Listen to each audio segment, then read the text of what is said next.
साहित्य निधि में आज सुनिए कथाकार उषा प्रियंवदा जी की लिखी हुई कहानी जाले। भारत के प्राचीन इतिहास के प्रोफेसर राजेश्वर और कौमुदी के भाग्य सूत्र तब बंध गए जब गुलबिया की शादी ठाकुर से हो गई।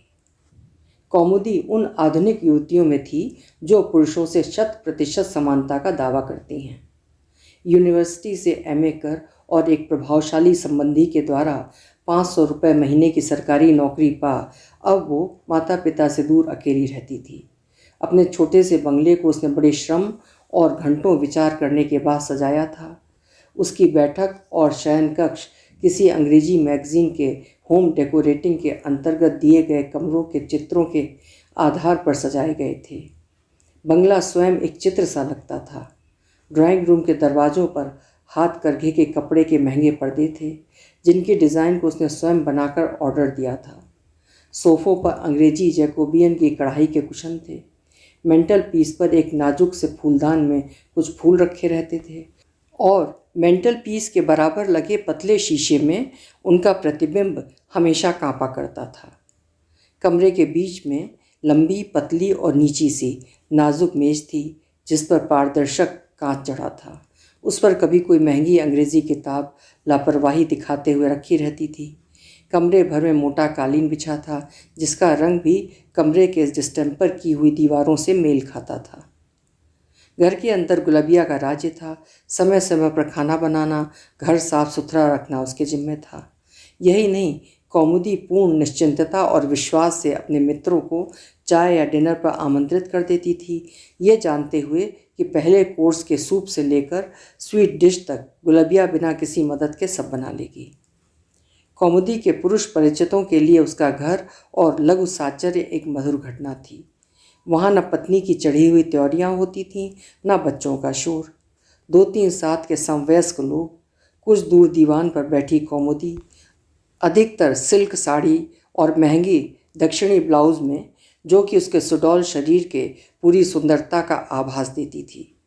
बातचीत, हास परिहास और कुछ समय बाद चाय की ट्रे में नाजुक इंग्लिश टी सेट लिए स्वच्छ वस्त्रों में गुलबिया, प्यालों में बढ़िया फ्लेवर वाली चाय डालती हुई कौमुदी की सुघड़ कलाइयाँ, प्याला बढ़ाते हुए उसकी आंखों की चमक और एक छोटी मुस्कान, और फिर कमरे में एक सहज प्रीतिकर शांति। केवल प्याली में चम्मचों की हल्की खनक और दृष्टियों का एक मूक विनिमय। उसके परिचित पुरुषों ने कभी भी अचानक पहुंच जाने पर भी उसे ऑफिस या क्लब के किसी युवक के साथ अकेले नहीं पाया। उनकी पत्नियों को भी कौमुदी से कोई शिकायत न थी। वो उनसे प्रेम और सौहार्द से मिलती थीं, बच्चों से मीठा बोलती थी, पर उनके घर से लौटने पर कौमुदी उन्हें कितनी करुणा से देख रही है ये वो क्या जानती। उनके जीवन की संकुचित परिधि, उनकी असमय वृद्धावस्था, उनके जिद्दी बच्चे, कौमुदी मन ही मन सिहर उठती। किसी पुरुष की देखभाल, कि कमीज़ में बटन हैं, कि खाना समय पर बन गया है, कि कमरे साफ सुथरे हैं, इन सब से अपना ठहरावदार यौवन, छोटा सा घर और अपनी स्वतंत्रता कौमुदी को अधिक प्यारी और मूल्यवान लगती थी। प्रोफेसर राजेश्वर सिंह ने काफ़ी कम उम्र में ही सफलता का शिखर छू लिया था। यूनिवर्सिटी के पास एक बड़े से पुराने बंगले में रहते थे। जब वो कोई पेपर, लेख या किताब नहीं लिख रहे होते थे तो पढ़ते थे। स्टडी से निकल आने पर उन्हें दूर तक फैला मखमली लॉन दिखलाई देता था। इधर उधर गुलाबों की क्यारियाँ थीं जिनमें तरह तरह के देश विदेश के दुर्लभ गुलाब फूला करते थे। फीके पीले रंग की पोर्टिको पर ड्रंकेन सोल्जर की लता चढ़ी हुई थी और जब उसमें फूल आते तो दूर सड़क चलते राहियों को भी उसकी गहरी मीठी सुगंध आती रहती।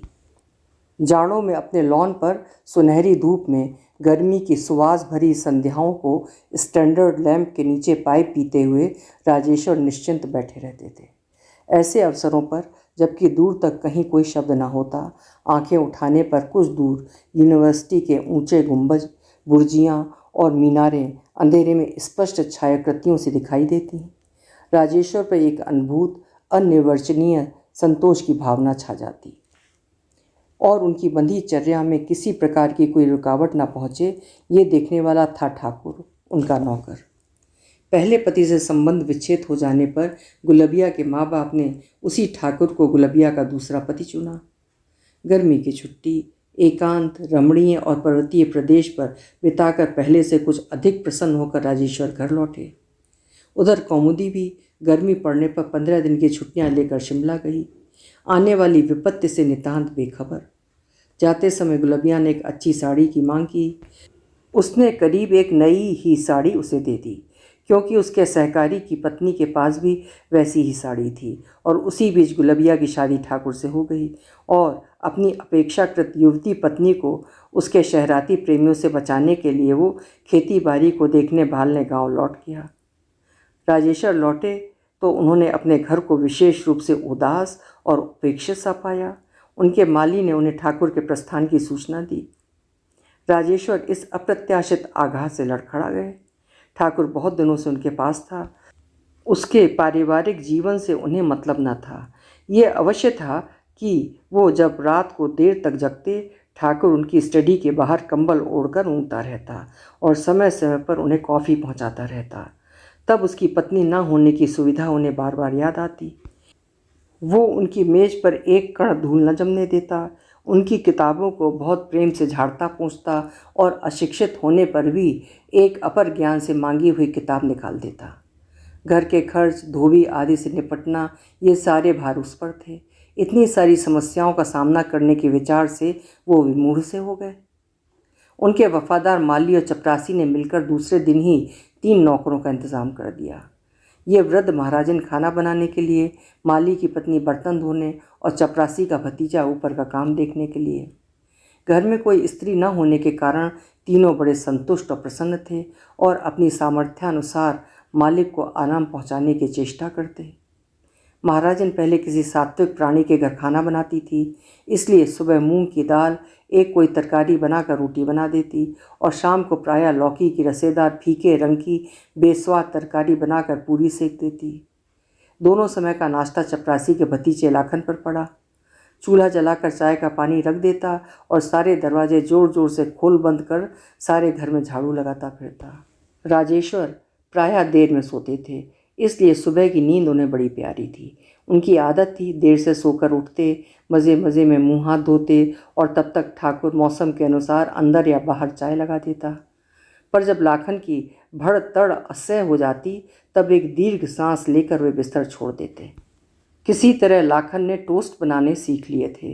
राजेश्वर को तैयार देखकर चाय लाकर मेज पर रख देता, धुआंई, पतली, स्वादहीन। यही हाल शाम के भी नाश्ते का था और अपने स्वभाव के प्रतिकूल जब उन्होंने लाखन सिंह को डांटने का प्रयत्न किया, तब उसने उन्हें ऐसी निरीह, मूक और आंसुओं से धूमिल आंखों से देखा कि करुणा से अभिभूत हो वो चुप हो गए। यही नहीं, माली के अनगिनत बच्चे बाहर भीतर आने जाने लगे। इससे पहले साहब के डर से वे बगीचे में भी पैर नहीं रखते थे, पर जब से उन्होंने अपनी माँ से साहब के गऊपन की प्रशंसा सुनी थी, उनका डर जाता रहा। इसी के फलस्वरूप कभी कभी उनके प्रिय गुलाब के फूल भी गायब होने लगे। मालिन और महाराजिन की बहुत पड़ती थी, इसलिए रात को खाना बनाकर भी महाराजिन अंदर के खुले हुए बरामदे में बैठी रहती और अपने 2-1 छोटे बच्चों को लेकर मालिन पहले से आ बैठती। दोनों के कंठस्वर और बच्चों की चीख पुकार से राजेश्वर जब उकता जाते तो किसी तरह भूख न होने पर भी खाना निगल कर दोनों को छुट्टी दे देते। इसी तरह एक दिन 6:30 बजे लौकी की तरकारी में डुबा कर कुछ कौर उन्होंने निगल लिए और सबको छुट्टी दे दी। तब निश्चिंतता से अपना पाइप जलाकर वो एक नई खोज के सूक्ष्म बिंदु में तल्लीन हो गए। उनके पेट में होती विचित्र सी खरोचन से उनका ध्यान टूटा। तब 9:45 बजे थे। तब उन्हें याद आया कि प्रायः सारा दिन उन्होंने यूं ही उल्टा सीधा खाकर बिताया है। जमकर काम कर लेने से मन कुछ हल्का हल्का हुआ था और वो कार निकालकर कहीं किसी होटल में खाने की तलाश में निकले। शहर के प्रसिद्ध सिनेमा घर से सटा हुआ एक होटल था, जहाँ का खाना उन्हें बहुत पसंद था। उन्होंने कार उधर ही मोड़ ली। गुलबिया का जाना भी कौमुदी को उतना ही अखरा जितना कि राजेश्वर को ठाकुर का। दूसरी नौकरानी उसे भी मिल गई, मगर वो बिल्कुल फुअर थी। फिर कौमुदी के मिले जुले अतिथियों को देखकर उसके आश्चर्य की सीमा न रही। 5 पुरुष और 2 स्त्रियां। पर्दे के पीछे झांक कर उसने बेतकल्लुफ़ी का वो वातावरण देखा और जब कौमुदी अंदर उसे चाय बनाने को कहने आई तो उसने विशेष अभिप्राय भरी दृष्टि से उसे देखा। कौमुदी घुटकर रह गई। मगर कुछ मिनट बाद जब नौकरानी ने बढ़िया सेट की चायदानी के ढक्कन के 3 टुकड़े कर दिए तो क्रोध से लाल कौमुदी उंगली से बाहर जाने का रास्ता ही दिखा सकी। नौकरानी इतनी विस्मित हुई कि अवाक ही दिखाए हुए रास्ते से चली गई। जाने के बाद जब किवाड़ अंदर से एक क्रोधित भड़ से बंद कर लिए गए तब उसने जाना कि वो सचमुच बर्खास्त कर दी गई है। बंद किवाड़ों से उसने कहा, वाह रे नखरे, और अपनी राह चली गई। उधर कौमुदी ने दूसरे बर्तन में चाय बनाई, बिस्कुट सजाए, फिर माथे पर आया पसीना पोंछकर ट्रे बाहर ले गई। यह शायद किसी ने भी ध्यान न दिया कि उसकी मुस्कान उतनी सहज नहीं है और साड़ी में सलवटें पड़ गई हैं। इसी तरह की कई नौकरानियां आई थीं जो बूढ़ी थीं। उनका काम कौमुदी के ऊंचे स्तर को न छू पाता था। शेष में कोई खाना ठीक ना बना पाती तो कोई बर्तनों की शामत बुला देती। उस शाम एक पुरानी सखी रागिनी के साथ कौमुदी सिनेमा गई थी। शाम ही को उसने अपनी छठी नौकरानी को अपने ड्रेसिंग टेबल से बढ़िया सेंट की शीशी गायब कर देने पर निकाल दिया था, इसलिए पिक्चर्स के बाद बाहर ही खाना खाने का इरादा था। फिल्म समाप्त होने पर एकदम से रेस्टोरेंट भर जाता था, पर एक मेज रागिनी और कौमुदी को मिल गई।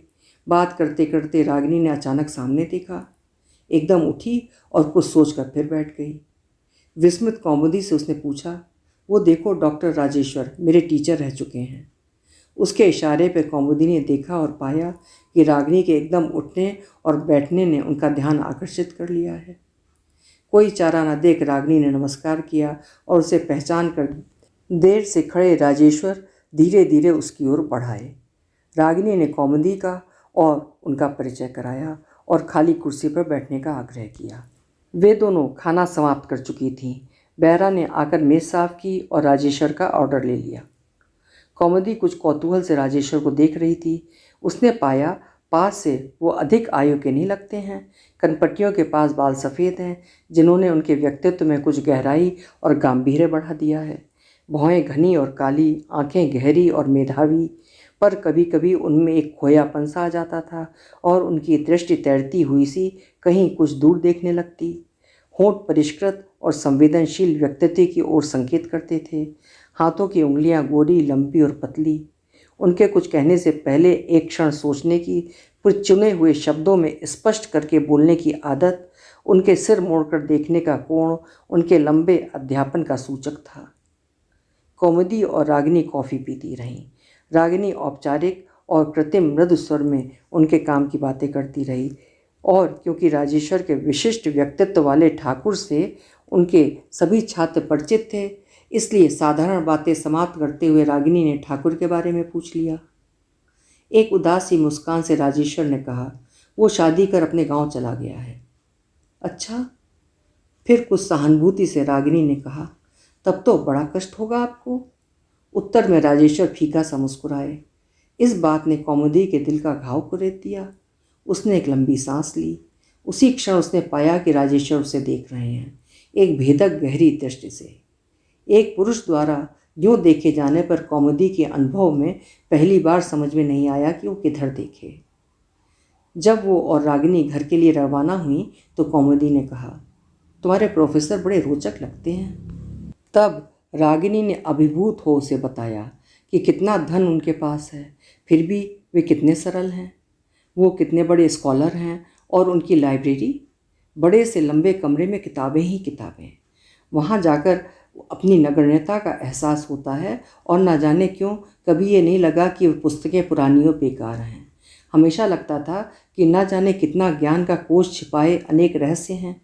एक पुराने जंग खाए सिक्के या टूटे हुए बर्तन के टुकड़े को लेकर हमारे आगे अपूर्व संस्कृति का चित्र खींच देते थे, जैसे अतीत में जान पड़ जाती थी। कौमुदी ने कहा, वाह, भावों में इतनी बह सकती हो, यह मैं नहीं जानती थी रागिनी। कुछ बुरा सा मान कर रागिनी ने कहा, तुम ज्योग्राफी पढ़ने वाले ये क्या समझो। मृदुता से जिसमें काटता हुआ व्यंग था, कौमुदी ने कहा, गड़े मुर्दे उखाड़ना कभी मुझे प्रिय नहीं लगा। कौमुदी को राजेश्वर खाना खाकर निकलने से पहले ही भूल चुके थे। ऊंचा जूड़ा बनाए, नीचे गले की ब्लाउज़ पहने, चेहरे पर मेकअप की परतें जमाए ऐसी युवतियां उन्होंने बहुत देखी थीं और अध्यापक होने के कारण संपर्क में भी आए थे। उनके संबंध में उनके अपने व्यक्तिगत विचार कुछ अधिक अच्छे न थे। दशहरे की छुट्टियों में जब वो बाहर गए और ठाकुर न होने के कारण अलग दूर बंगला न लेकर एक होटल में ठहरे तो उनकी कौमुदी से फिर भेंट हुई। एक बार देख लेने पर वो चेहरा कभी नहीं भूलते थे, इसलिए कौमुदी से सामना हुआ तो शिष्टता से उन्हें अभिवादन कर अपनी राह चले गए। कौमुदी को सपनों में भी ख्याल न था कि उन्हें उसकी याद होगी, इसलिए कुछ विस्मित कुछ हर्षित वो उन्हें जाता देखती रह गई। दूसरे दिन जब उसने देखा कि लंच के बाद राजेश्वर होटल के बड़े से गार्डन में गुलाब की क्यारी के पास खड़े हैं तो अपने बालों को चिकना कर, दोबारा जूड़ा बना, लिपस्टिक गहरी कर और सेंट उड़ेल कर वो भी उधर ही गई और सामने आने पर जैसे अचानक सामना हो गया हो, इस प्रकार अचकचा कर अभिवादन करते हुए कहा, ब्यूटीफुल रोजेज, कितने प्यारे गुलाब हैं। राजेश्वर ने स्वीकृति में सिर हिलाया। मुझे क्रिसमस ग्लोरी हमेशा बहुत प्यारा लगता रहा है। गुलाब की गहरी लाल पंखुड़ियों को उन्हीं के रंग से मैच करती नेल पॉलिश लगी उंगली से प्यार से छूकर कौमुदी ने कहा। तब राजेश्वर ने उसे गौर से देखा। गुलाब का नाम उसे पता रहा होगा, ये उन्होंने नहीं सोचा था। लॉन पर उस समय सन्नाटा था, सुनहरी धूप दूर तक बिखरी हुई थी। उनके कदमों से कदम मिलाकर चलती कौमुदी से उन्हें किसी महंगे से इत्र का कुछ तुलसी लिए मीठा झोंका आया और पंसुटी की लाल पत्तियां भी धीरे से हिल उठीं। मैंने आपकी हाल ही में निकली किताब देखी थी, अब आप किस विषय पर लिख रहे हैं? कौमुदी ने पूछा। आप प्राचीन हिस्ट्री की विद्यार्थी नहीं हैं? राजेश्वर ने पूछा। जी नहीं, हल्की खेदपूर्ण हंसी से कौमुदी ने कहा, पर मुझे हिस्ट्री से सदा से शौक रहा है, विशेषकर प्राचीन इतिहास से। कुछ थोड़ा बहुत समय मिलने पर पढ़ लेती हूँ। साड़ी को हल्के छूते हुए कुछ संकोच, विभ्रम, कुछ श्रद्धा, कुछ हर्ष भरे स्वर में आंखें उठाकर, आंखें झुकाकर कौमुदी ने उन्हें ये बता दिया कि उनसे भेंट उसके लिए बहुत महत्वपूर्ण घटना है।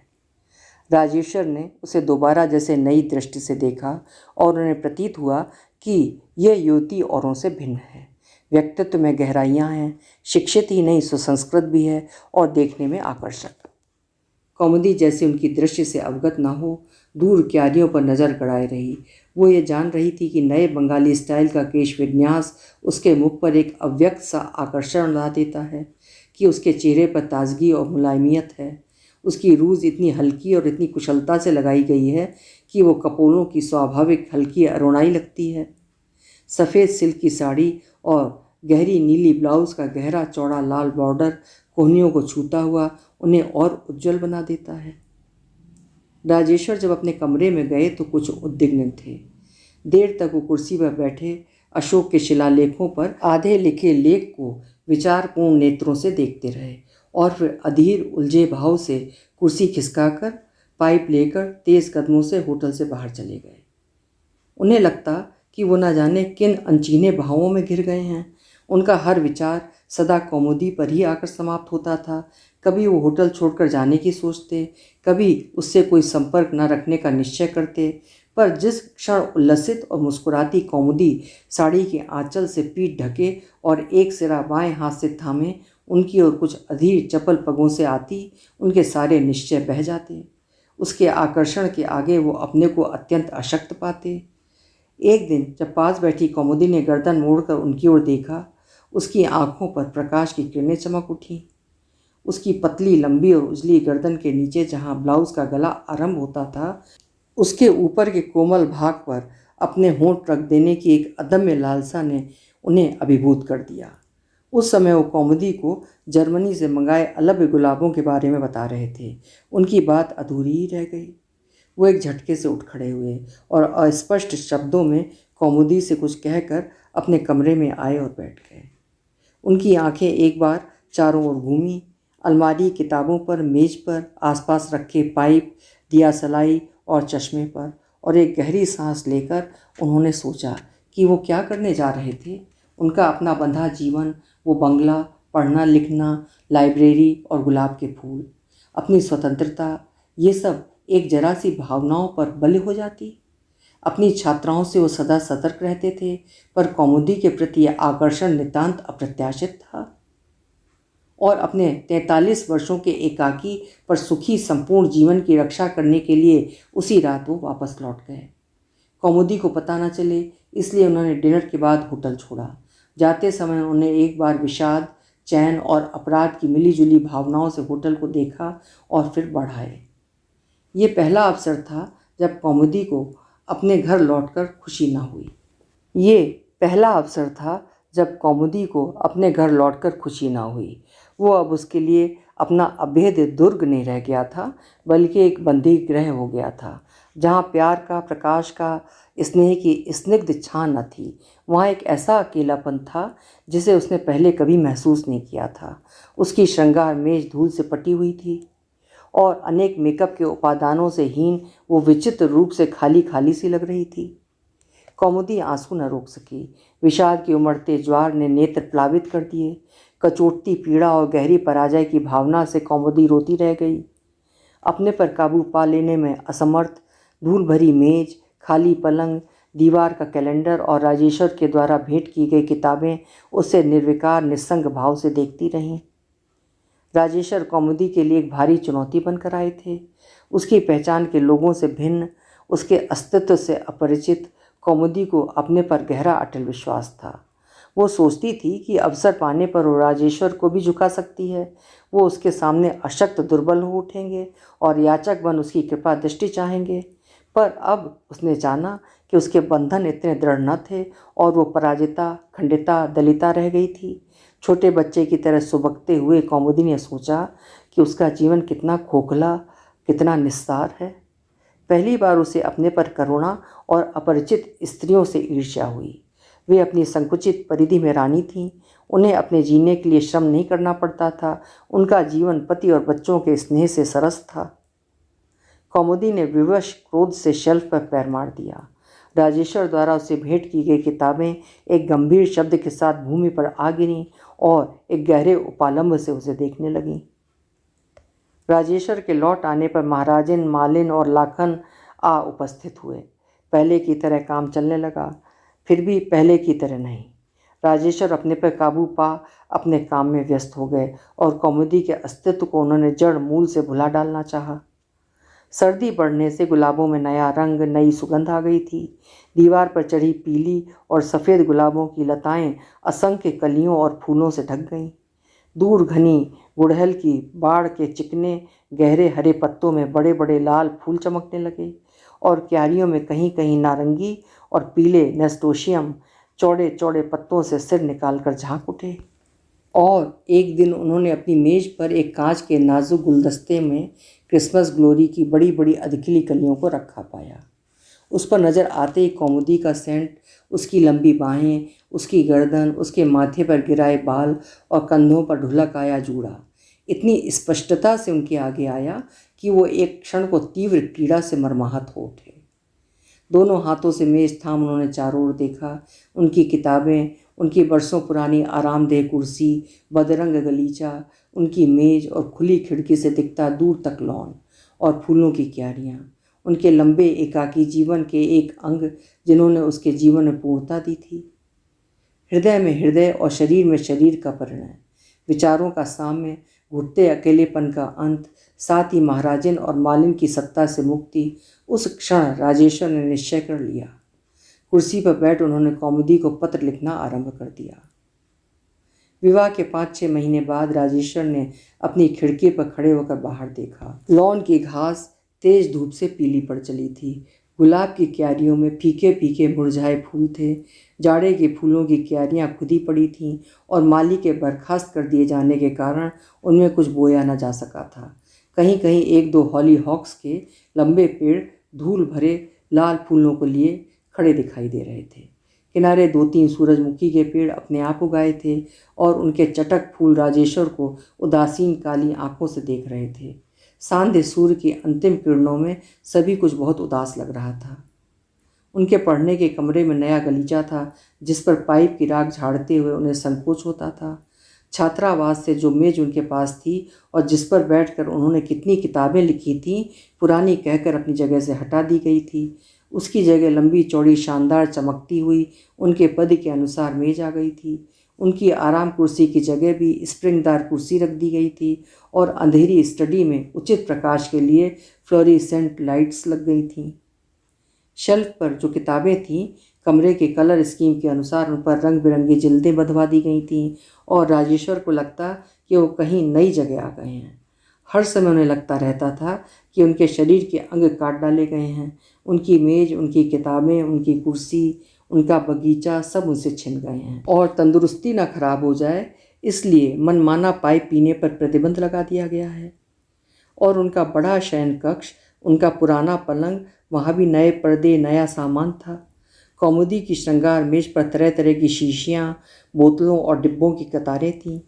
कौमुदी की अनुपस्थित में जिज्ञासावश उन्होंने एक दो शीशियाँ उठाकर देखी थीं। Skin food, cleansing milk, tinted powder base, थोड़ा सा तो भ्रम बना रहे, इसलिए उन्होंने और चीज़ें उठाकर नहीं देखी। अपने पुराने ढर्रे पर जीवन फिर से लौटा लेने को वो हर समय छटपटाते रहते। उनको लगता कि वो मकड़ी के जाले में घिर कर रह गए हैं, जिसके तार दूर से बहुत सुकुमार, बहुत आकर्षक लगते हैं, पर एक बार उसमें फंस जाने के बाद निष्कृति की कोई आशा नहीं रहती। विवश उंगलियां अपने बालों में फेरते वो एक सांस लेकर खिड़की से मुड़ने ही वाले थे कि एक आकृति उनकी खिड़की के पास आकर बोली, सलाम हुजूर। अचकचाकर उन्होंने पूछा, कौन? हुजूर, मैं हूँ ठाकुर। औरत का मन देहात में नहीं लगता, इसलिए लौट आया हूँ। अभी आपने सुना उषा प्रेमवदा की लिखी हुई कहानी जाले। स्वर दिया था मैंने, यानी सीमा सिंह।